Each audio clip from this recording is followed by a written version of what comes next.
Okay, first thing I'm going to do is just verify the provider order. We're still having a CVAD dressing on Jessica. The reason why we're changing it today is because she notified us that it was loose. So I'm just going to get my supplies. I have my CVAD dressing change kit. I have the dressing to put over it. I have my sterile gloves, and then I have 2 masks from imitation. Hi Jessica, my name is Avery. I'm just going to verify your name and date of birth really quick. Jessica Lowe, March 18th, and a year that makes me 16. Okay, awesome. So again, my name is Avery. I'm going to be doing your dressing change today. Do you have any allergies that you're aware of? No. Okay, awesome. So the reason why we're doing the dressing change is because you let us know that it was loose. Thank you for doing that. The reason why we want to make sure that we kind of stay on top of these dressing changes is because this is an area for high infection. So anytime it's loose or soiled, like wet, we want to change it. We also want to watch out for signs of infection, which could be fever, chills, redness, maybe even pain. So if you notice any of those, let us know. And then again, we just want to keep it really clean and dry. And otherwise, we'll change it every 5 to 7 days. But if something like today happened where you noticed it was loose or wet, we'd change it sooner. Does that make sense? Yes. Okay, awesome. And are we good to change it today, right now? Yep, that's fine. Okay, awesome. I'm just going to get a couple things. I already performed hand hygiene. So I'm going to be putting a mask on you and me, and we're not going to talk during the procedure. This is just to make sure that it stays very clean and sterile in the area. So again, I'll be putting this mask on you. I'm also going to have you turn your head away, and I'm going to be exposing the site. I'm also going to raise the bed.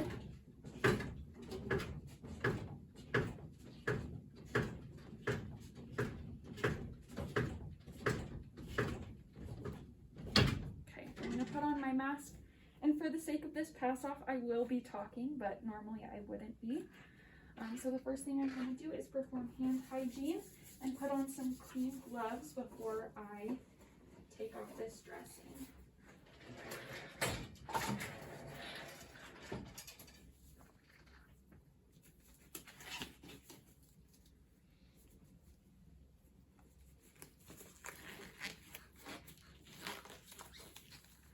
Okay, and as I'm removing this dressing, I want to make sure that I'm not pulling on the line and that I'm pulling it away from myself and towards the insertion site, and making sure to keep the area very clean. I'm going to dispose of this in the biohazard.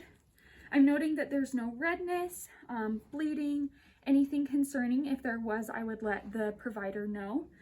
There's not, and it looks like the tubing comes out about 1.5 inches.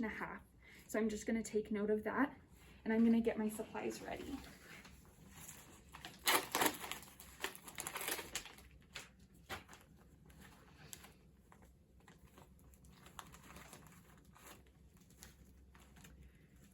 And I'm actually going to take off these gloves and perform hand hygiene.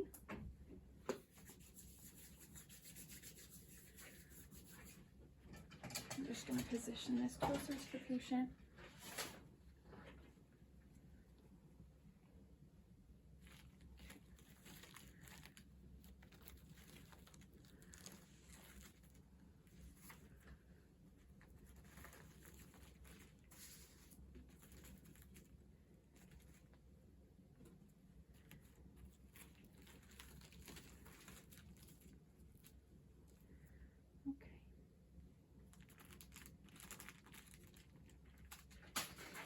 I'm going to open this new dressing onto the area. Okay, and it is close to the border, so I'm going to be moving it forward, but if I had done that, that would be not sterile, and I would have to take it off and put a new one on. And then I'm going to perform hand hygiene and put on my sterile gloves.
So now I'm going to take these alcohol swabs. If I saw any redness or bleeding, I would clean off the area. Because I don't see any, I won't be using these today. And then I'm going to use this to hold on to the area, keeping it sterile. I'm not touching that. And then I would break this to clean the skin for 30 seconds because it is a mannequin. I won't be breaking it today. So I'm going to clean for 30 seconds. 1, 2, 3, 4, 5, 6, 7, 8, 9, 10, 11, 12, 13, 14, 15, 16, 17, 18, 19, 20, 21, 22, 23, 24, 25, 26, 27, 28, 29, 30. Okay, so I'm going to put that down and put both of these out, keeping sterility.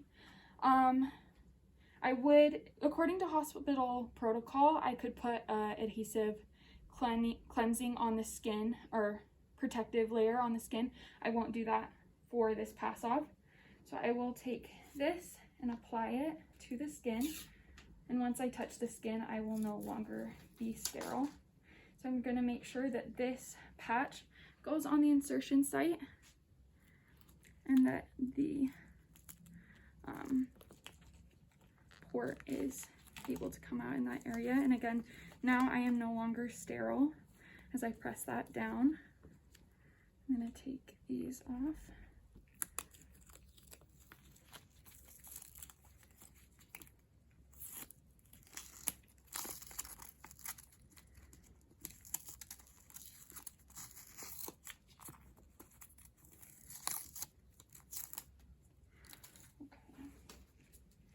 I'm going to put this portion underneath the port.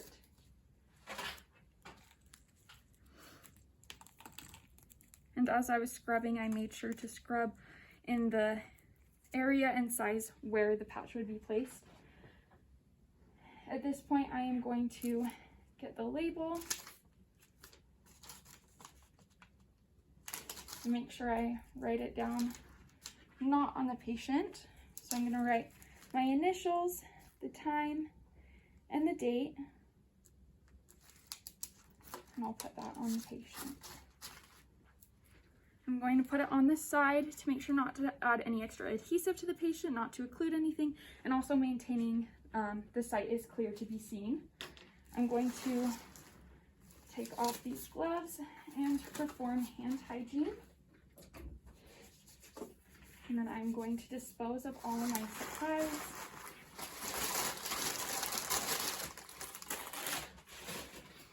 I'm going to take your mask off as well as my own and get you covered back up. Okay. Thank you so much for making sure not to talk. Again, we just want to make sure that we keep it clean and dry. If you notice it's wet or loose at all, let us know. And then again, just watch out for those signs of infection. That'll be fever, chills, redness, pain, anything like that. Just feel free to let us know as soon as you notice those. I'm gonna lower your bed so it's in a low and locked position.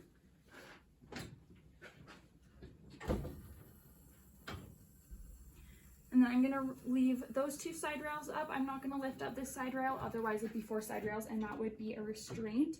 Your call light is right here and the bed is in the locked position. If you have any concerns, let us know. You can just press that call light and I'm gonna go document.